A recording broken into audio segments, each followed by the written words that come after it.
धन धन सतगुरु मालिक की प्यारी साजी निवाजी मालिक का रूप साध संगत जियो। जैसा कि आप सबको पता ही है कि पूज्य हजूर पिताजी महाराज जी को हमसे बिछड़ कर गए हुए तकरीबन 6 साल से ऊपर का समय हो चुका है। इस 25 अगस्त को 7 साल पूरे हो जाएंगे। तो आज उन्हीं पूज्य हजूर पिताजी महाराज जी के साथ हुई साजिशों का सच पूरी दुनिया तक पहुंचाने के लिए ये लाइव सेशन शुरू कर रहे हैं जी। सबसे पहले सारी साध संगत जी ने पूज्य हजूर पिताजी महाराज जी के पावन चरणों में नारा लगाना है जी, धन धन सतगुरु तेरा ही आसरा। तो साध संगत जी, जैसा कि आप सबको पता ही है कि इन तकरीबन 6-7 सालों के अंदर हमने बहुत कुछ झेला है, बहुत कुछ जाना है। इन 6-7 सालों के अंदर हमने अपने सतगुरु के साथ हुई साजिशों का सच भी जाना है और हमारी डेरे के जो जिम्मेवार हैं, जिसे हम मैनेजमेंट कमेटी यानी गुरु संगत की गद्दार कमेटी कहते हैं, उनका सच भी जाना है और डेरे की मैनेजमेंट के द्वारा वकीलों के साथ मिलकर, सीबीआई के साथ मिलकर और हरियाणा पंजाब सरकारों के साथ मिलकर सतगुरु के साथ जो साजिशें रचाई, उन लोगों का हमने सच भी जाना है। सो वही सच आज आपके सामने बयान करने जा रहे हैं। और इस समय के दौरान जो ये समय 6-7 साल का गुजरा, इतना सब कुछ जानने के बावजूद हमने एक करैक्टर पाया, एक करैक्टर के बारे में जाना जिसको पूज्य हजूर पिताजी महाराज जी ने अपनी फिल्मों के अंदर, मूवीज के अंदर मुस्कान नाम का नाम दिया। मुस्कान के नाम से उसको पहचान करवाई। तो आज हम उसी मुस्कान के बारे में इस लाइव सेशन के अंदर चर्चा करेंगे कि आखिर वो असली मुस्कान जो पूज्य हजूर पिताजी ने अपनी फिल्मों के द्वारा दिखाई और बताई, असली मुस्कान है कौन। तो साध संगत जी, जो भी भाई बहन, जो साध संगत या जो दुनियादारी के लोग इस लाइव को शायद पहली बार देखें तो उनको पता नहीं है।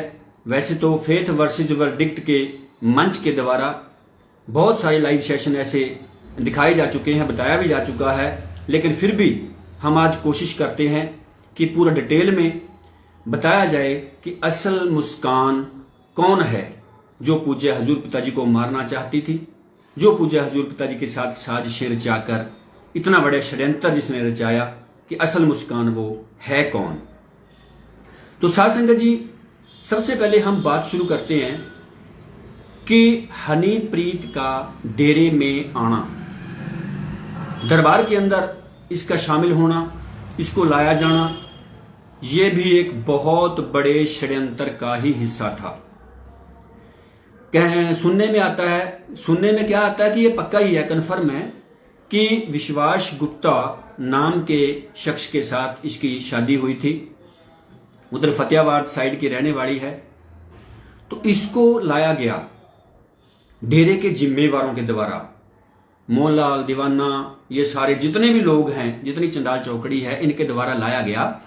और लाया इसलिए गया था, दरबार में आकर ये बताया गया कि जी ये लड़की है जी, बेचारी वक्त की मारी है जी, इसका जो पति है इसको बहुत तंग करता है, इसके पति के साथ तलाक हो चुका है, तो इसलिए पिताजी इसको दरबार में रखा जाए।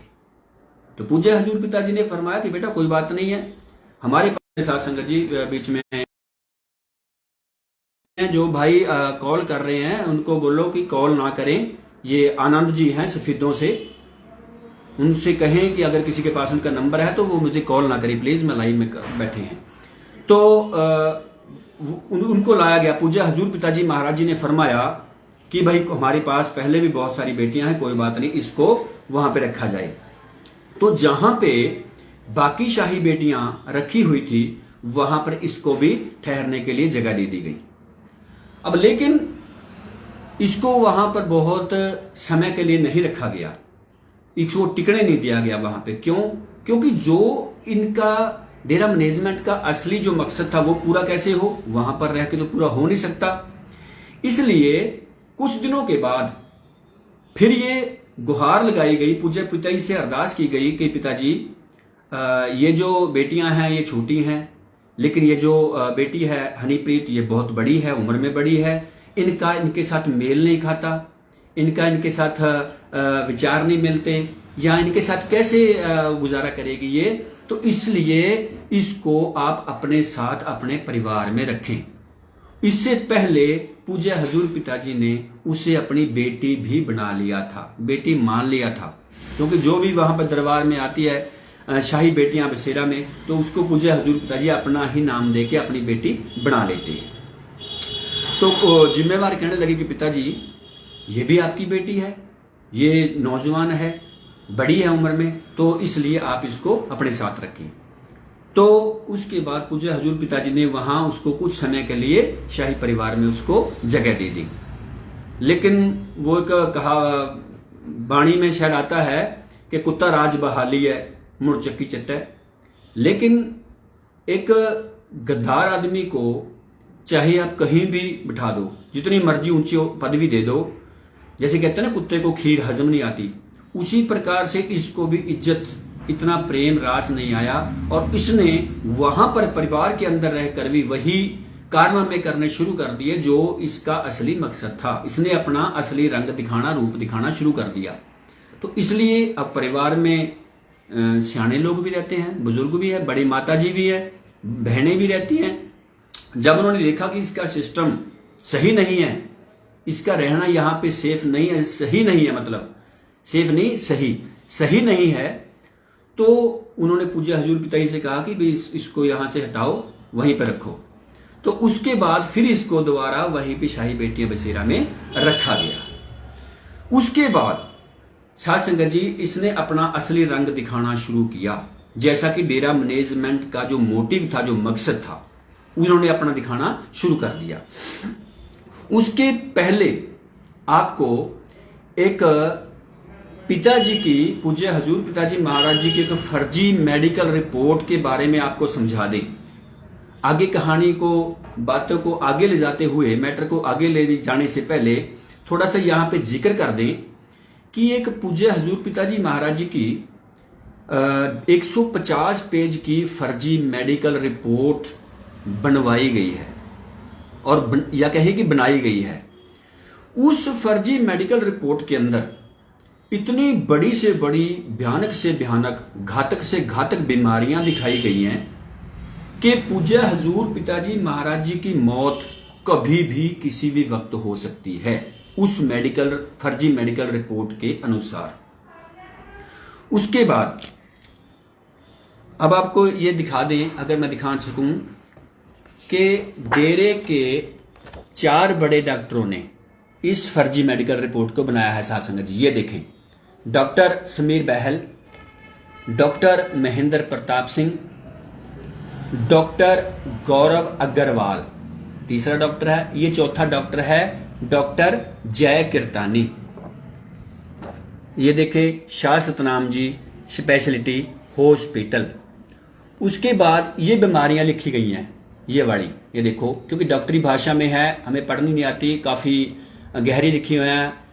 माइग्रेन अटैक, एरागेरा, बहुत सारी ऐसी बीमारियां हैं जो पूज्य हजूर पिताजी को यहाँ दर्शाई गई हैं। ये देखिए, यहाँ पे लिखा गया है माइग्रेन अटैक, और उसके बाद ये नीचे आप ध्यान दें कि Guruji and his daughter miss Honeypreet Insan who is also his regular attendant have been stressed, यानी और कुछ बहुत कुछ लिखा हुआ है। यानी इस मेडिकल रिपोर्ट के जरिए हम आपको ये दिखाना चाहते हैं कि इसमें पूज्य हजूर पिताजी को खतरनाक से खतरनाक बीमारियां दिखाई गई हैं। डेरे के 4 बड़े डॉक्टरों के द्वारा इसे बनाया गया है, और ये मेडिकल रिपोर्ट तकरीबन 2007, ये फिर से देखें आप, 2007 से ये लगातार बनती आ रही है, 2007 और 8 से। अगर मैं दिखा सकूं आपको, यहाँ पे ये ध्यान दें, यहाँ पे 2007 2008 तब से ये मेडिकल रिपोर्ट बनती आ रही है। तो अब सवाल यहाँ पे पैदा होता है साथ संगत जी, अब सोच विचार करके देखें कि जो हनीप्रीत है इसका डेरे में जो आना है तकरीबन 2011 या 12 के बाद हुआ। 2011 से पहले डेरे के अंदर कोई पशु, कोई जानवर भी नहीं जानता था कि इस दुनिया के अंदर हनीप्रीत नाम की कोई लड़की भी रहती है, कोई लड़की मौजूद है, कोई नहीं जानता था इसके बारे में। तो फिर सबसे बड़ा सवाल डेरे के इन 4 बड़े डॉक्टरों के ऊपर, डेरे की मैनेजमेंट के ऊपर और हनीप्रीत के ऊपर यह खड़ा होता है कि अगर 2011 या 12 से पहले वो दरबार में थी ही नहीं, उसका कोई नामो निशान नहीं था, तो फिर ये फर्जी मेडिकल रिपोर्ट के ऊपर वो अटेंडेंट कैसे बन गई? पूज्य हजूर पिताजी महाराज जी की वो अटेंडेंट कैसे बन गई? इस सवाल का जवाब हम हनीप्रीत से भी मांगते हैं, डेरे की मैनेजमेंट से मांगते हैं, और डेरे के जो ये 4 बड़े डॉक्टरों ने रिपोर्ट बनाई है उनसे भी हम ये जवाब मांगते हैं। उसके बाद अब थोड़ा सा हम चलते हैं पूज्य हजूर पिताजी महाराज जी की फिल्मों की तरफ। सतगुरु जी ने जब ये मूवीज अभी बनानी शुरू की थी तब पूज्य हजूर पिताजी महाराज जी ने वचन फरमाए थे कि बेटा ये फिल्में नहीं, ये फिल्में जो आएंगी ये फिल्में कोई कहानियां नहीं होंगी, सिर्फ और सिर्फ किस्से कहानियां नहीं होंगी, ये बिल्कुल 100% 101% रियलिटी दिखाई जाएगी, सच दिखाया जाएगा। अब आप पहली जो मूवी है, पहली मूवी के अंदर आप देखते हैं कि MSG 1 के अंदर पूज्य हजूर पिताजी महाराज एक लड़की को जो बहुत ही कहने की बुरी हालत में सड़क के ऊपर, रोड के ऊपर पड़ी होती है, उसको उठा करके गाड़ी में डाल करके लेके आते हैं, डेरे के हॉस्पिटल में उसको दाखिल करवाते हैं, एडमिट करवाते हैं। और आप देखोगे कि पहले तो वो लड़की बेहोश अवस्था में पड़ी थी, ज्यों ही पूज्य हजूर पिताजी उसे एडमिट करवा के बाहर निकलते हैं, बाहर निकलते ही वो लड़की एकदम से खड़ी हो जाती है, और खड़ी होते ही वो डॉक्टर की तरफ ऐसे अंगूठे का इशारा करती है। इसका जो मतलब है बिल्कुल सही सही वहां प्रतीत होता है और लगता है कि ये लड़की डॉक्टर के साथ मिली हुई है, दोनों आपस में कनेक्टेड हैं, दोनों का आपस में संबंध है, ये आपस में मिले हुए हैं पहले से ही। तो ज्यों ही पूज्य हजूर पिताजी महाराज उसको फिर छुट्टी दिलवा के घर पे लेके आते हैं, घर पे लाकर उसको इतना प्रेम बख्शते हैं, इतने मोहब्बत बख्शते हैं, मुंह में बुर्कियां तक सतगुरु जी उसके डालते हैं। लेकिन जब फिल्म का आखिरी सीन आता है, आखिरी सीन के अंदर साथ संगत जी हम देखते हैं कि जब वो लड़की कसम है, और कसम और मुस्कान का आपस में टाकरा होता है, क्योंकि कसम को पता चल जाता है, वो कंप्यूटर में देख लेती है कि पूज्य हजूर पिताजी के मोटरसाइकिल के ऊपर, गाड़ियों के ऊपर बम फिट करने वाली यही मुस्कान है, पूज्य हजूर पिताजी को नुकसान पहुंचाने वाली यही मुस्कान है, पूज्य हजूर पिताजी को मारने की कोशिशें करने वाली यही मुस्कान है। तो फिर वो मुस्कान का पता चल जाता है। तो मुस्कान का जब पता चल जाता है, वो कसम और मुस्कान की आपस में बातें होती हैं, कन्वर्सेशन होती हैं, लेकिन मुस्कान कहती है कि मैं कोई इसकी बेटी नहीं हूं, ये मेरा कोई गुरु या मेरा कोई पिताजी नहीं है, मैं तो यहां मकसद से आई हूं, मुझे तो यहां फिट किया गया है, मेरा मकसद है इस बंदे का खात्मा। सासंग जी सोचो बात कहां पे जा रही है। मेरे सतगुरु ने वैसे ही फिल्में नहीं दिखाई, सिर्फ और सिर्फ दुनिया को एक इंटरटेनमेंट करवाने के लिए फिल्में नहीं दिखाई, उसने पूरी सच्चाई जाने से पहले ही बयान कर दी। उसके बाद आता है फिल्म का लास्ट सीन, जब आखिरी सीन में हम देखते हैं कि पूज्य हजूर पिताजी महाराज रूबरू नाइट कर रहे होते हैं। रूबरू नाइट के अंदर जब वो बॉम्ब बांध के ऐसे गले में कोट के नीचे बॉम्ब बांध के आती है, तो पूज्य हजूर पिताजी कहते हैं कि आओ बेटा मुस्कान, ऊपर आओ स्टेज पे, तुम अपने स्टेप क्यों भूल गई। तब उसको अंदर से ऐसे एहसास होता है, सतगुरु जी ऐसे एहसास सब कुछ करवा देते हैं। फिर वो आकर स्टेज के ऊपर खड़ी होकर एकदम से सतगुरु के चरणों में नतमस्तक हो जाती है और अपने नाक रगड़ते हुए कहती है कि मुझे माफ कर दो पिताजी, मैं तुम्हारी वो बिगड़ी हुई औलाद हूं, वो बिगड़ी हुई औलाद हूं जो एक बाप को ही मारने चली थी। मैं तुम्हारी बिगड़ी हुई बेटी हूं, मैं तुम्हारी बिगड़ी हुई औलाद हूं जो अपने बाप को मारने चली थी। मैं भूल गई थी पिताजी, मुझे तो यहां आपको मारने के लिए फिट किया गया था, मुझे तो यहां आपको मारने के लिए भेजा गया था। तो साध संगत जी अब विचार करें, क्या पूज्य हजूर पिताजी ने फिल्में ऐसे ही बना दी? उसके बाद आप देखोगे कि एक माइक नाम का एक गुंडा होता है जो पहले दिखाया गया, माइक नाम का, यानी तरह तरह से वो भी वो शूट करता है, शूट करके पूज्य हजूर पिताजी को कई बार नुकसान पहुंचाने की, मारने की कोशिश करता है। फिर वो अपनी कोशिश में सफल नहीं होता। उसके बाद फिर जो वो कोशिश करते हैं वो लोग, पूज्य हजूर पिताजी को नुकसान पहुंचाने वाले, कि उसको बोलते हैं माइक को कि तू नहीं इसको मार सकता। तो उनको मारने के लिए हमने एक लड़की को वहां फिट कर दिया है।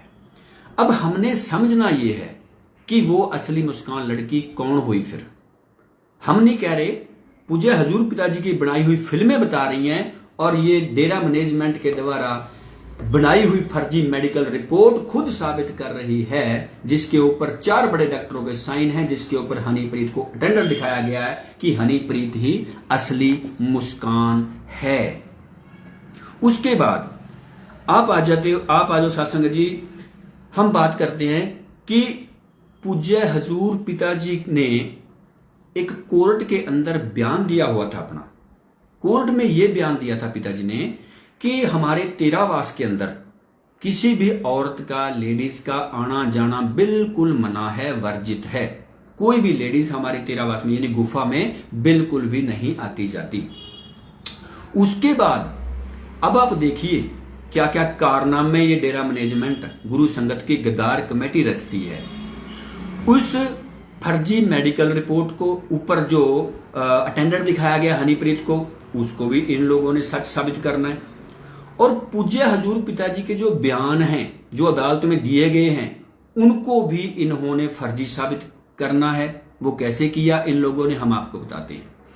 एक बार आपने देखा होगा कि सत्संगों के दौरान ये जो जगजीत सिंह था, जो माइक पे बोला करता था कि पिताजी, साध संगत जी, पूज्य हजूर पिताजी लगातार बाहर रहते हैं, सत्संगों करते हैं, सत्संगों के दौरान पूज्य हजूर पिताजी सफर भी बहुत ज्यादा करते हैं, तो अपनी सेहत का ख्याल नहीं रख पाते। तो कोई ऐसा होना चाहिए जो पूज्य हजूर पिताजी का ख्याल रख सके। क्यों साध संगत जी, होना चाहिए। हम फिर सारी साध संगत ऐसे हाथ उठा लेते थे, हाँ जी ऐसा होना चाहिए।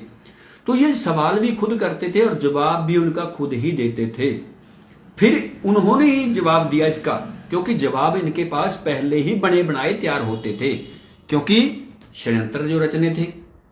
फिर जगजीत सिंह ने बोला कि पिताजी, जो बड़ी बेटियां हैं, 2 बेटियां हैं, बहन चरणप्रीत, बहन अमरप्रीत, वो तो उनकी शादियां हो चुकी हैं, उनके बाल बच्चेदार हो चुकी हैं, वो अपने परिवारों में जा चुकी हैं, वो समय नहीं निकाल पाएंगी। तो क्यों ना ये हनीप्रीत भी पूज्य हजूर पिताजी की बेटी है, तो क्यों ना हनीप्रीत को ही पूज्य हजूर पिताजी की अटेंडेंट बना के वहां पे रखा जाए, जो पूज्य हजूर पिताजी को दवाइयां दे सके। अब ये बात साध संगत जी सोचो, आप विचार करो, ये क्यों कही जा रही है? क्योंकि इस फर्जी मेडिकल रिपोर्ट के अंदर हनीप्रीत को पहले से ही इन लोगों ने अटेंडेंट दिखाया हुआ है, ताकि साध संगत के दिमाग में भी, साध संगत के बीच में भी, दुनिया के बीच में भी ये बात जाए कि हाँ वाकई भाई पिताजी तो बीमार रहते हैं और अपनी सेहत का ख्याल भी नहीं रखते, और हनीप्रीत को अटेंडेंट बनाया जा रहा है, तो हनीप्रीत ही इसको दवाइयां देती है। तो ये बात साध संगत में जाए। दूसरा ये बात दुनिया में जाए कि भी पूज्य हजूर पिताजी वाकई बीमार रहते हैं, बीमारियां इनको हैं, कोई शक नहीं है, इसलिए उसको यह दिखाया जा रहा था। दूसरा, उन्होंने पूज्य हजूर पिताजी के जो बयान दिए होते अदालत के अंदर, उनको भी झूठा साबित करना था। आपको यह भी ध्यान में होगा कि इसी जगजीत सिंह ने ये अर्ज की थी, ये बेनती की थी कि पिताजी हनीप्रीत को आप अपने साथ ही तेरावास में रखें, तेरावास के साथ जो कमरा है उसके अंदर आप इसको रखें ताकि ये आपका अच्छे तरीके से ख्याल रख सके।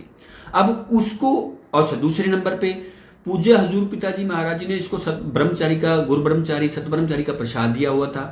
ये वो ड्रेस कभी नहीं डालती थी। ये जिम्मेवार बार बार बेनती करते थे कि पिताजी पूज्य हनीप्रीत को ये जो अपने मनपसंद के कपड़े पहनने की इजाजत दी जाए। तो पूज्य पिताजी कहते थे कि बेटा नहीं, हमने इनको प्रसाद दिया है तो वही कपड़े पहनने के जो ब्रह्मचारी, गुरु ब्रह्मचारी, सत ब्रह्मचारी पहनते हैं, वही ड्रेस पहनने। लेकिन इन लोगों ने कभी पूज्य हजूर पिताजी का वचन ना खुद माना ना उसको कभी मानने दिया। वो ड्रेस कभी पहनने नहीं दी। अपनी मनपसंद ड्रेसें तब से लेकर आज तक वो पहनती आ रही है। और दूसरे नंबर पर यह दिखाना था कि ये देखो जी, गुरुजी ने तो अदालत में बयान दिया है कि हमारी तेरावास में कोई आता जाता नहीं, लेडीज नहीं आती, तो फिर ये लड़की उनके साथ कैसे रह रही है, लड़की क्यों रह रही है?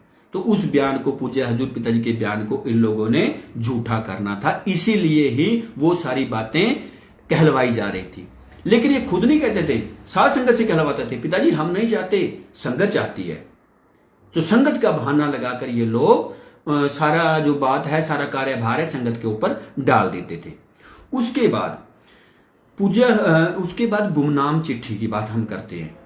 गुमनाम चिट्ठी जिसके आधार के ऊपर, जो फर्जी है, जो झूठी गुमनाम चिट्ठी है, जिसके आधार के ऊपर सीबीआई ने इतनी बड़ी बड़ी झूठी सजाएं पूज्य हजूर पिताजी को सुना दी हैं, वो गुमनाम चिट्ठी जो थी वो भी खुद डेरा मैनेजमेंट यानी गुरु संगत की गद्दार कमेटी के द्वारा ही लिखी गई है। ये बात हम दावे से कहते हैं, बिल्कुल दावे से कहते हैं, 101% सच है ये बात।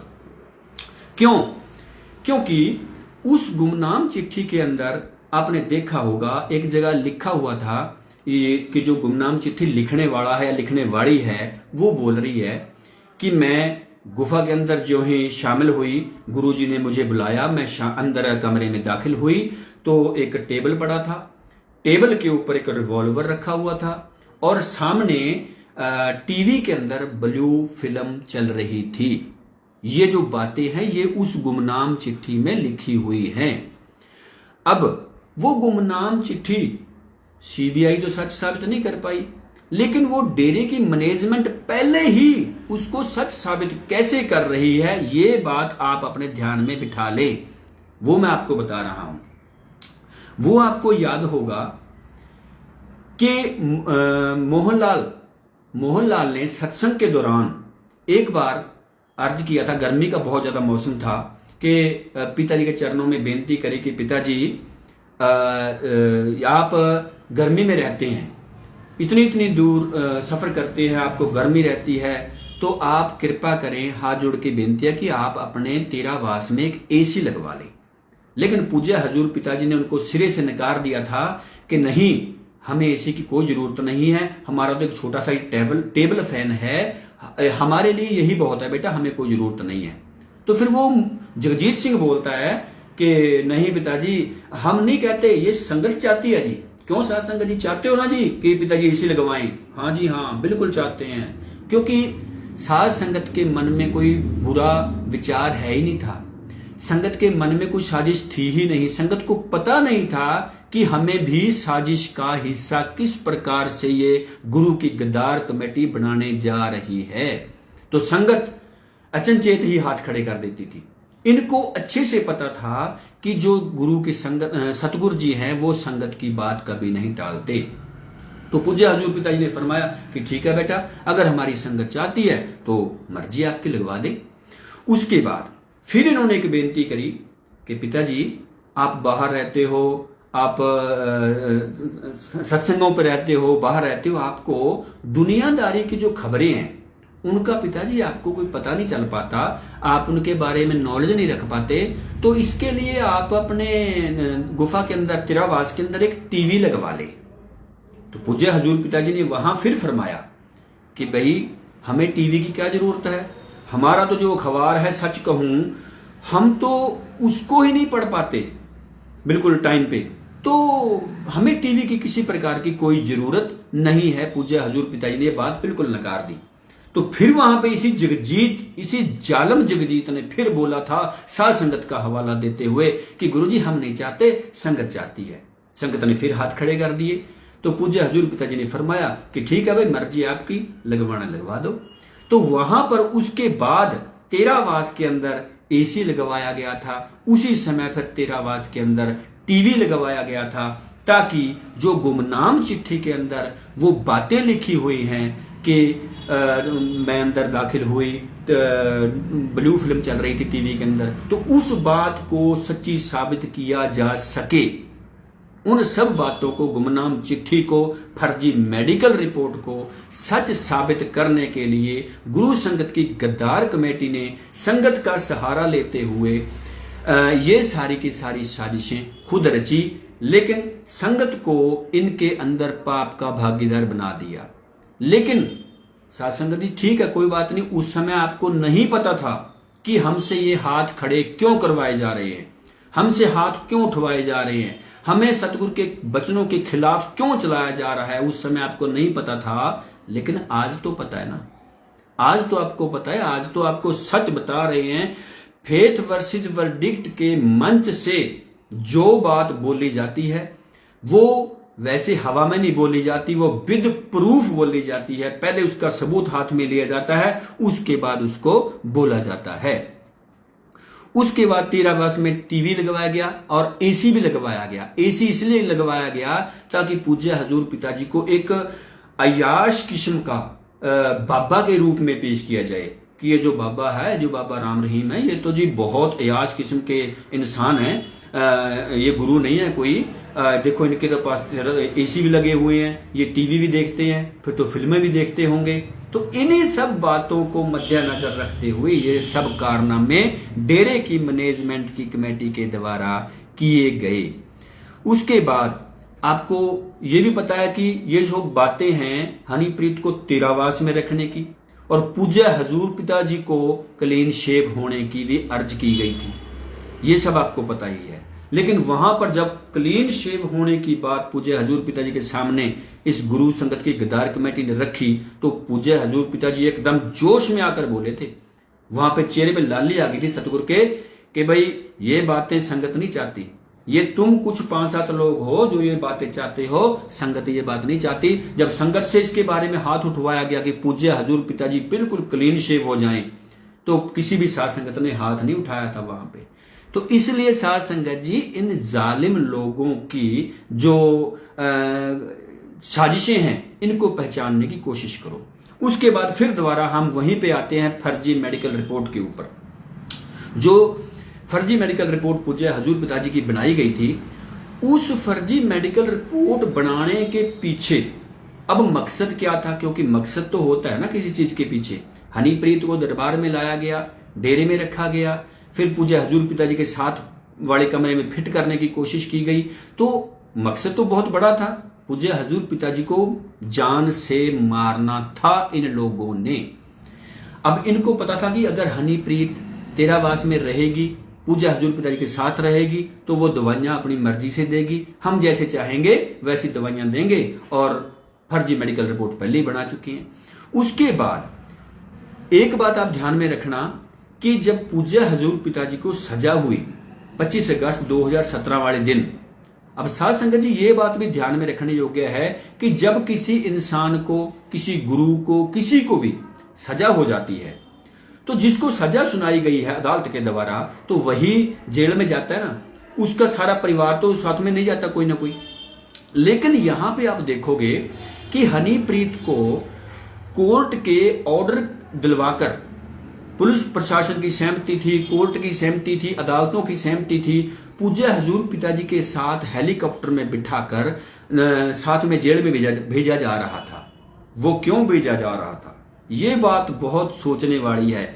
ये भी इसी कड़ी का ही एक हिस्सा है। गुमनाम चिट्ठी को सच साबित करना और फर्जी मेडिकल को साबित करना, पूज्य हजूर पिताजी को मारने की कोशिश करना। वो कैसे, वो आपको बताते हैं। सबसे पहले आप देखिए कि जब हनीप्रीत पूज्य हजूर पिताजी के साथ वहां पे जेल में रहेगी, तो जो मीडिया था, मीडिया पूज्य हजूर पिताजी के ऊपर पहले ही बहुत बड़े बड़े गंदे से गंदे इल्जाम लगा रहा था, लांछन लगा रहा था, तो पूज्य हजूर पिताजी को बदनाम करना और भी ज्यादा आसान हो जाएगा कि हम बोलेंगे देखो जी ये बाबा तो जी रहता ही नहीं इसके बिना, ये जेल में भी साथ में ही मांगता है, इसको जेल में भी साथ चाहिए।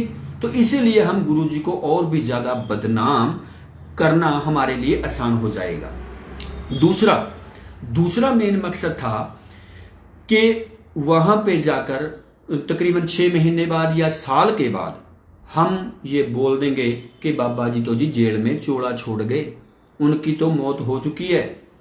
और गवाही देगी कौन? हनीप्रीत, कि ये देखो जी उनकी जो फर्जी मेडिकल रिपोर्ट पहले बनी हुई है, रिपोर्ट के अंदर बीमारियां पहले ही खतरनाक लिखी हुई थी, और छोड़ो जी उनकी जो बेटी है वो साथ में रह रही है, वो गवाही देगी इस बात की हनीप्रीत की, हाँ जी ये बात हो चुकी है। तो हम इस प्रकार से पूज्य हजूर पिताजी का काम तमाम कर देंगे हनीप्रीत के जरिए, क्योंकि इन लोगों का मकसद था कि वहां पे साथ रहेगी, अपनी मनपसंद की दवाइयां हम लोग देंगे और गुरुजी खाते जाएंगे, उनका राम नाम सत्य हो जाएगा। ये इन लोगों का प्लान था, ये इन लोगों का विचार था।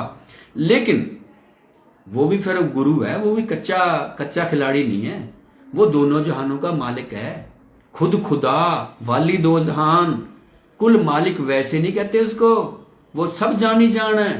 पूज्य हजूर पिताजी फरमाते थे ना कि भाई हमें पता सब कुछ है, जिस प्रकार से कांच के गिलास में पानी में सब कुछ आर पार दिखता है ना, कहते हैं फकीर को, संत को इस प्रकार से आपके अंदर क्या चल रहा है, क्या मीटिंग चल रही है, आर पार दिखता है। लेकिन फकीर किसी का पर्दा नहीं उठाते, जैसे जैसे आप बोलते जाते हो वैसे वैसे फकीर बोलता जाता कि हाँ जी हाँ जी हाँ जी हाँ जी, हम भी फिर हाँ जी हाँ जी हाँ जी हाँ जी।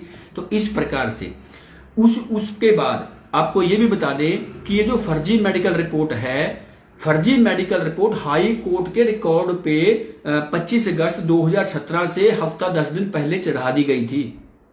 उससे पहले नहीं चढ़ाई गई, हफ्ता 10 दिन पहले चढ़ा दी गई थी, क्योंकि आने वाले समय में इसकी जरूरत पड़ेगी। लेकिन यहां पे देखो सतगुरु जी फिर जाने जान, जब हनीप्रीत वहां पे हेलीकॉप्टर में पूज्य हजूर पिताजी सुनारिया पहुंचते हैं, तो वहां पर पहुंचकर पूज्य पिताजी बिल्कुल साफ मना कर देते हैं कि मैंने इसको, हनीप्रीत को अपने साथ नहीं रखना, मैंने अपने साथ इसको नहीं रहने देना। पूज्य हजूर पिताजी ने इसकी इजाजत नहीं दी। जब सतगुरु ने इसकी इजाजत नहीं दी तो इनका जो प्लान था वो फेल हो गया एकदम से। तब आप देखोगे कि 5-7 घंटे गुजरने के बाद हनीप्रीत वहां से चली गई, तो उसके बाद पुलिस प्रशासन ने भी, सरकारों ने भी शोर मचाना शुरू कर दिया कि जी हनीप्रीत फरार होगी जी, हनीप्रीत तो जी मास्टरमाइंड है जी, हनीप्रीत तो भगौड़ा है जी, हनीप्रीत ने तो जी पंचकूला दंगा की मास्टरमाइंड है जी, ये है जी वो है जी। अब पूछने वाला कोई हो इस प्रशासन से, हरियाणा सरकार से, खट्टर सरकार से और इन अदालतों से अगर हम पूछें कि 5-7 घंटे पहले आप खुद उसको ऑर्डर देकर पूज्य हजूर पिताजी के साथ हेलीकॉप्टर में बिठाकर साथ भेज रहे थे, अब आपका जो मिशन था वो फेल हो गया, अब आपके लिए भगोड़ा बन गई, तो आपने 5-7 घंटे उसको पहले क्यों नहीं पकड़ा? वो क्यों चली गई, क्यों आपके आंखों से ओझल हो गई? जब सतगुरु ने रखने से मना कर दिया तो फिर इन लोगों ने उसको ढूंढना शुरू कर दिया, वो फरार है जी, वो तो ऐसे है जी, वो तो पकड़ो पकड़ो पकड़ो पकड़ो, एकदम से हो गया। उसके बाद हम बताते हैं साथ संगत जी, पहले हमें भी कुछ नहीं पता था। जब से डॉक्टर मोहित जी ने लाइव आकर सारा कुछ बताया है, सारे सबूत दिखाए हैं, केसों की फाइलें दिखाई हैं, वकीलों के कारनामे समझाए हैं, तब से हमें भी सब कुछ पता चल गया कि कौन से तिलों में कितना तेल है और किस किस तिल में तेल नहीं है, बिल्कुल नहीं है। उसके बाद एक वाकया और आपको मैं यहां पे बताना चाहता हूं, जो हनीप्रीत की गद्दारी को बिल्कुल सच साबित करता है। पहले हम भी मानते थे कि हाँ जी हमारी बहन है, ये अकेली पड़ गई, 1.5 साल के बाद ये पैरोल पे आई थी। पैरोल पे आने के बाद इसको, आपको याद होगा कि पूज्य हजूर पिताजी से मिलने की इसको अनुमति नहीं दी गई, मना कर दिया गया जेल प्रशासन के द्वारा कि ये मिल नहीं सकती। लेकिन उस समय फिर हमारी जो टीम है, फेथ वर्सेस वर्डिक्ट की जो टीम है, डॉक्टर मोहित जी ने और सभी ने कोशिश करके एक बहुत तगड़ा जो सुप्रीम कोर्ट के वकील थे डॉक्टर एपी सिंह, उनको हायर किया सिर्फ हनीप्रीत के लिए कि हनीप्रीत को पूज्य हजूर पिताजी से मिलवाना है, एक बेटी को अपने बाप से मिलवाना है। इतना बड़ा वकील हायर करके, इतना खर्चा करके साध संगत जी उस वकील साहब ने फिर जो उस समय के मंत्री थे अनिल विज से मिलके वो परमिशन दिलवा दी कि जी एक बेटी अपने बाप से क्यों नहीं मिल सकती। उन्होंने परमिशन दे दी, लेकिन परमिशन मिलते ही अब हनीप्रीत पूज्य हजूर पिताजी से मिलने नहीं गई। जाने से पहले उसको पता है कि कौन सा मुंह लेके जाएगी। सतगुरु के सामने खड़ा होना कोई आम बात नहीं है। अब वो सतगुरु नहीं रहे जिसके साथ तुमने षड्यंत्र रचाए थे। वो सतगुरु सब समझते हुए तुम्हारी सब चालों को नाकाम करने लगे हैं। अब उसको पता था कि मैं कौन सा मुंह लेकर, कौन से कड़े कारनामे लेकर सतगुरु के सामने खड़ी होंगी। तो इसलिए इसने क्या किया, पहले ही मिलने जाने से पहले ही ये जो दरबार की वो पेज हैं, पेजों के ऊपर ये निकलवा दिया कि जी जो ये वकील हैं डॉक्टर एपी सिंह, ये वकील मेरे वकील हैं ही नहीं, मैं इनको अपना वकील ही नहीं मानती। जो फेथ वर्सेस वर्डिक्ट की टीम है, इनको बोलो ये अपना काम करें, मेरी टेंशन लेने की कोई भी जरूरत नहीं है। इस प्रकार का जो नोटिस था इसने निकाल दिया। क्यों निकाल दिया? एक टीम, कुछ बंदे गुरु के प्यारे मिलकर ये कोशिश करें कि एक बेटी को बाप से मिलाया जाए, लेकिन वो बेटी जिसके कारनामे सारे काले हैं, वो कह रही है कि ये वकील मेरा कुछ नहीं लगता, ये टीम मेरी कुछ नहीं लगती, इनको बोलो कि मेरे से कोई वास्ता ना रखे। अब वो वकील साहब भी बड़े गुस्सा हुए, बड़े दुखी हुए कि यार इतनी मेरी इंसल्ट करवाने के लिए आपने ये काम करवाया था मुझसे, इसलिए मेरे को हायर किया गया था। तो साध संगत जी सोचने का विषय अब ये है, सोचने का विषय अब ये है कि हनीप्रीत असली मुस्कान है हमारे नजरिए से। फेथ वर्सेस वर्डिक्ट की टीम डंके की चोट पर बोलती है कि हनीप्रीत असली मुस्कान वही मुस्कान है जिसको पूज्य हजूर पिताजी ने अपनी फिल्मों में दिखाया है। उसके बाद आप ये भी देखोगे, आपने सुनने में आपको कई बार आया होगा कि कभी बम फट जाता था गाड़ी में, कभी पानीपत में बम ब्लास्ट हो गया जी। जब एक बार बम ब्लास्ट हुआ था, प्रगट भागू की गाड़ी में बम ब्लास्ट हुआ था, गाड़ी के चिथड़े उड़ गए थे, लेकिन उनमें बैठे बंदे को किसी को खरोंच तक नहीं आई थी।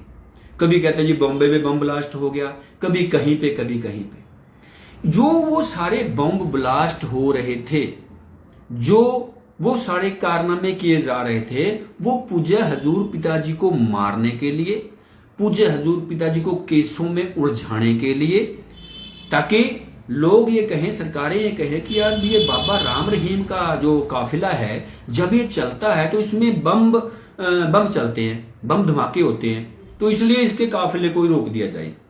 बाबा राम रहीम जी को, गुरु जी को कहीं भी सत्संग करने की अनुमति ही ना दी जाए, क्योंकि ये तो जहां भी जाते हैं इसकी गाड़ियों में तो बम चलते हैं, बम धमाका होता है।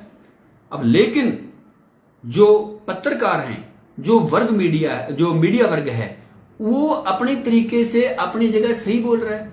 क्यों बोल रहा है? क्योंकि उनको पता ही कुछ नहीं है। उनके दिमाग में जो बातें भरी जा रही हैं, उनको जो दिखाने की कोशिश की जा रही है, वो वही बोल रहे हैं। उसके बाद आपको पता होगा कि एक बार रात को तेरावास की मीटिंग में पूज्य हजूर पिताजी महाराज जी मीटिंग ले रहे थे साध संगत की, तो हनीप्रीत ने वहां पर इतने घिनौने से घिनौने पूज्य हजूर पिताजी के सामने सवाल रखे कि एक जो कोई भी हो, मैं कहता हूं चाहे आम बंदा भी हो, आम बेटी भी हो, छोटी सी भी हो, वो भी शर्मा जाए। देखने वाला, सुनने वाला आंखों पे हाथ रख ले, कानों पे उंगलियां रख ले कि यार ये बोल क्या रही है। पूज्य हजूर पिताजी से वो पूछ रहे थे कि पिताजी आप अपने मतलब क्या बताऊं, अब मैं क्या बोलूं आपके सामने साध संगत जी, मेरी जुबान भी साथ नहीं दे रही। ऐसे ऐसे सवाल। पूज्य हजूर पिताजी की शादी के पहले आपकी कितने फ्रेंडें थी, फलाना था, ढींकर था, इस प्रकार के सवाल आप सबने सुने होंगे। तो इस प्रकार के सवाल पूछना, ये बताओ कहां तक उचित है? क्यों? क्योंकि इनको हनीप्रीत को भी और पूरी चंडाल चौकड़ी को पता है कि इतनी बड़ी मीटिंग के अंदर, लाखों बंदों की भीड़ के अंदर, वहां पर मीडिया के लोग भी शामिल होते हैं, वहां पर सीआईडी वाले भी शामिल होते हैं, वहां पर सिविल वर्दियों में सीआईडी वाले बैठे होते हैं और सीआईडी करते रहते हैं। जब दूसरे लोग, बाहर के लोग, सीआईडी वाले लोग इस प्रकार की बातें सुनेंगे, इस प्रकार के सवाल सुनेंगे, तो वो क्या सोचेंगे कि वो तो यही सोचेंगे ना कि भाई ये तो पूज्य हजूर पिता जो गुरुजी हैं, बाबा राम रहीम जी हैं, ये तो हनीप्रीत की बेटी नहीं है, ये तो इनका रिश्ता ही और है। क्योंकि वो सुन जो रहे हैं, जो देख रहे हैं, जो समझ रहे हैं, जो उनको समझाने की कोशिश की जा रही है, वो तो वही समझेंगे ना। तो इसलिए प्यारी साध संगत जी, ये पूज्य हजूर पिताजी फरमाते थे कि जब से हम गुरगद्दी पे आ गए थे 1990 से लेके आज तक, तभी से पूज्य हजूर पिताजी के साथ साजिशें रचनी शुरू हो गई थी। तो आज का जो हमने कॉन्सेप्ट रखा, जो आज का हमने शीर्षक रखा था कि हनीप्रीत वर्सेस मुस्कान, हमारे अनुसार फेथ वर्सेस वर्डिक्ट की टीम के अनुसार हनीप्रीत ही वो असली मुस्कान है जिसको पूज्य हजूर पिताजी को मारने के लिए डेरे में फिट किया गया था। इसी के तहत ही इस जगजीत सिंह ने, मोहनलाल ने तेरावास में टीवी लगवाए, तेरावास में एसी फिट करवाए और हनीप्रीत को वहां रहने की परमिशनें दिलवाते थे, उसको अपने मनपसंद के कपड़े पहनने की इजाजतें पूज्य हजूर पिताजी से दिलवाते थे। लेकिन अंत में एक बात मैं बता दूं इस पूरी की पूरी चंडाल चौकड़ी को, कि तुम लोगों ने उसको समझने में बहुत बड़ी भूल कर दी, गलती कर दी। पूज्य हजूर पिताजी फरमाते थे कि भाई हमें खुदा नहीं, भगवान नहीं, गुरु नहीं, कम से कम बंदा तो समझ लो कि कोई बंदा हमें देख रहा है। पूज्य हजूर पिताजी फरमाते थे कि बहुत सारे लोग तो यहां ऐसे बैठे हैं जो हमें बंदा तक नहीं समझते, हमें बंदा तक नहीं समझते। तो सतगुरु जी ऐसे ही वचन नहीं करते थे। इसी प्रकार से पूज्य हजूर पिताजी ने जो फिल्में बनाई, फिल्मों का कंसेप्ट लेके आए, क्योंकि वो कहते हैं ना कि सर का कोई भी कदम बिना वजह के नहीं उठता। अब सवाल जवाब दुनिया करती है, दुनिया बड़े सवाल पूछते हैं कि यार एक संत को फिल्में आखिर बनाने की क्या जरूरत पड़ी? संतों को फिल्में बनाने की जरूरत नहीं है। नहीं है, पहले तो पूज्य हजूर पिताजी ने बिल्कुल क्लियर कर दिया था। जिस प्रकार से हम देखते हैं ना कि जो रामायण है वो घटी बाद में, कहा जाता है कि रामायण घटी बाद में थी, वो लिख पहले ही दी गई थी। लेकिन यहां पूरी पूज्य हजूर पिताजी महाराज ने भी सारे का सारा कॉन्सेप्ट, सारे का सारा सिस्टम पहले ही दुनिया को समझा दिया। लेकिन उस समय पूज्य हजूर पिताजी ने फिर बड़े से बड़े वचन फरमाए थे। एक एक फिल्म को देखने का जो फल था वो भंडारों से भी, कई भंडारों से बढ़कर इसलिए बख्शा था पूज्य हजूर पिताजी ने, ताकि जो साध संगत है ये फिल्में देखे, ये फिल्में बार बार देखे। जब ये साध संगत फिल्में देखेगी, फिल्म देखने के बाद फिर इनके दिमाग में आएगा कि ये क्या है, ये क्यों दिखाया पिताजी ने। लेकिन हमारे दिमाग में, संगत के दिमाग में उस समय कुछ भी सवाल पैदा नहीं हुए। क्यों? क्योंकि हमें पता ही नहीं कि होना क्या है। जो सतगुरु ने दिखाया था वो घटित हुआ ही नहीं था। ज्यों ही पंचकूला का कांड हुआ, ज्यों ही पूज्य हजूर पिताजी शहनशाह जी महाराज जी को सजा सुनाई गई झूठे फर्जी मुकदमों में, सीबीआई के जज के द्वारा जो झूठी सजा सुनाई गई, और जब ये सारे कांड हुए, प्रेमियों के साथ, संगत के साथ बुरा बर्ताव हुआ, संगत का नरसंहार हुआ, तब जाकर धीरे धीरे वो फिल्मों की कहानियां हमारे समझ में फिर आने लगी कि सतगुरु का फिल्में बनाने का जो मकसद था वो बहुत बड़ा था। तो जिस दिन दुनिया वाले को, लोगों को मैं ये बताना देना चाहता हूं कि अब अगर आप आज फिल्में देखोगे ना, आज वो फिल्में आपको बता देंगी कि संत डॉक्टर गुरमीत राम रहीम सिंह जी इंसान बिल्कुल निर्दोष हैं, बिल्कुल बेगुनाह है, उनको साजिशों के तहत फंसाया गया है और उनके साथ बड़े बड़े षड्यंत्र डेरे की ही मैनेजमेंट कमेटी, जिसे हम गुरु संगत की गद्दार कमेटी कहते हैं, उसके द्वारा किए गए हैं। और सतगुरु का फिल्में बनाने का जो मकसद था वो दुनिया को सच्चाई दिखाना था, सारी साजिशों से पर्दा हटाना था। इसीलिए ही उस महान शख्सियत, उस सच्चे संत, उस रहबर ने इसी कारण से ही वो फिल्में बनाई थी ताकि दुनिया सच्चाई से अवगत हो सके। लेकिन पूज्य हजूर पिताजी महाराज जी ने बार बार हमें समझाने की कोशिशें तो बहुत की साध संगत जी, बड़ी कोशिशें की, बड़े वचन किए, लेकिन बात वही आती है कि ढाक के वही तीन पात हमने इधर से सुना, इधर से निकाल दिया।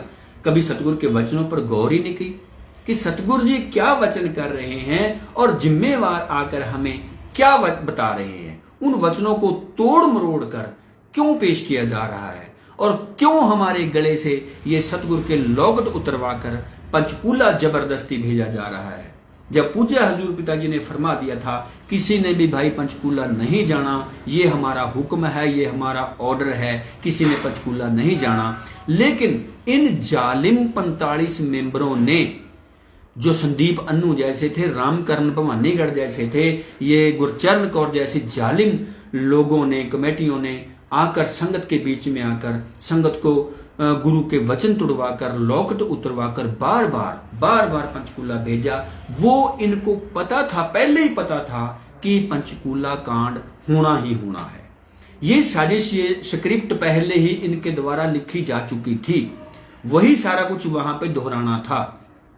एक बात मैंने पहले भी लाइव में बताई थी, एक बार फिर से क्लियर कर दूं कि जब 25 अगस्त 2017 को पूज्य हजूर पिताजी को सजा सुनाई गई, सुबह ही हमारे डेरे के वकील के हाथ में कोर्ट का ऑर्डर की कॉपी आ गई थी कि वहां पे गोली चलनी है।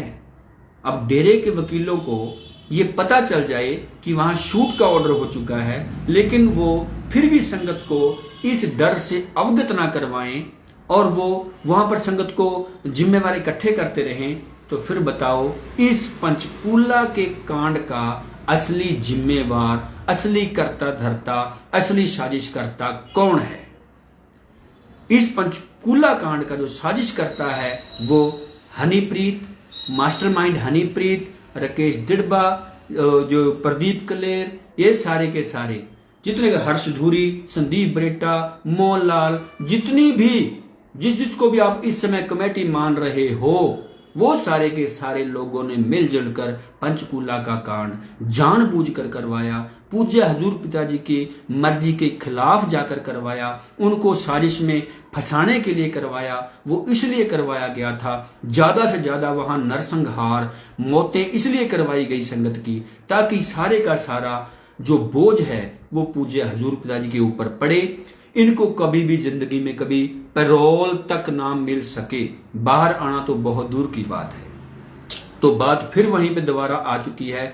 जो इस समय आप पैरोलें देख रहे हो, पैरोल के ऊपर जिस शख्स को बार बार लाया जा रहा है वो हमारे असली पूज्य हजूर पिताजी संत डॉक्टर गुरमीत राम रहीम सिंह जी इंसान बिल्कुल भी नहीं है। उनके भेष में एक बहरूपिया, ये एक नहीं बल्कि 2-3 बंदे हैं, ये 2-3 बंदों को बहरूपिया बनाकर पेश किया जा रहा है ताकि पूज्य हजूर पिताजी की जो छवि है संगत के बीच में और दुनिया के बीच में जो बनी हुई है उसको खत्म किया जा सके।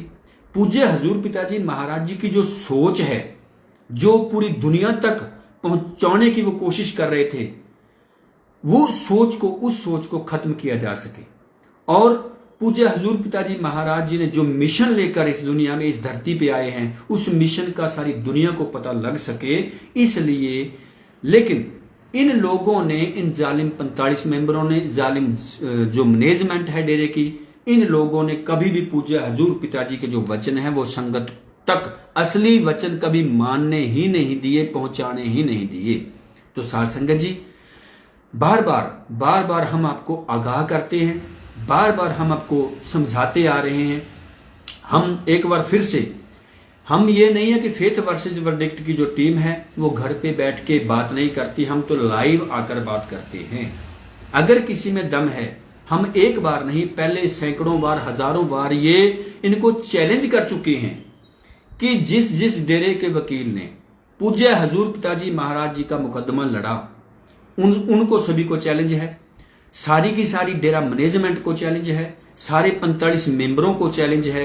अगर आपके अंदर हिम्मत है, इतनी भी अणख गैरत बाकी है, अगर तुम कहते हो कि हम 1% भी सच्चे हैं, तो आओ हमारे साथ बैठ के हमारे सवालों का जवाब दो, हमारे साथ कन्वर्सेशन करो।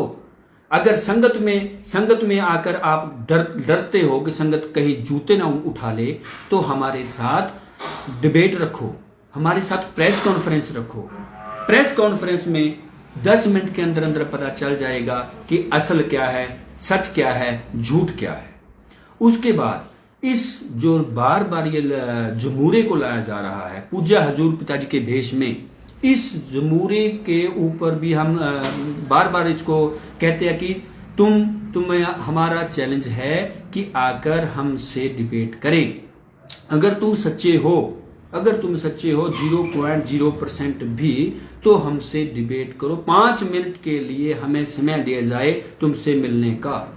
लेकिन ये गुरु संगत की गद्दार कमेटी कभी भी उससे मिलने की परमिशन ये लोग बिल्कुल भी नहीं देते हैं। क्यों नहीं देते हैं? इनको पता है कि ये इस जो बंदे को पेश किया जा रहा है वो बिल्कुल फर्जी है, उसे किसी बात का पता नहीं है, वो किसी भी बात का जवाब नहीं दे पाएगा। इसलिए साध संगत जी, हम बार बार आपको आगाह करते हैं, सतगुरु के वचन हैं कि रहना मस्त ते होना होशियार चाहिए। होशियारी रखें, मस्ती रखें नाम वाली, और होशियारी रखें, सतर्क रहें, सजग रहें, और पूज्य हजूर पिताजी महाराज जी के वचनों को फॉलो करते रहें। और इस जालिम जो गद्दार कमेटी है, इससे आप बचकर रहें। इनको पैसा देना बंद कर दें, इनके अनुसार वोट डालने बंद कर दें। नोट और वोट इनके कहे अनुसार बिल्कुल भी मत दें। सतगुरु के वचनों को फॉलो करें। और इतना सब कहते हुए मैं आज का लाइव सेशन यही समाप्त करता हूं। अरदास बोली जाएगी, उसके बाद इस प्रोग्राम की समाप्ति होगी जी। कि हे मालिक, तुझे लाज है, अब बहुत हो गया, तू दया में रहमत कर। तेरे प्यार मोहब्बत की राह में चलने वालों को हमें कोई दुख तकलीफ ना आए। तू ऐसी रहमत बख्श, वह सबको सुमति दे। सुमति किस प्रकार से देनी है यह तू सब जानता है। जिसको जैसी देनी है वैसी दे, वो तेरी मर्जी। धन धन सतगुरु तेरा ही आसरा, धन धन सतगुरु तेरा ही आसरा।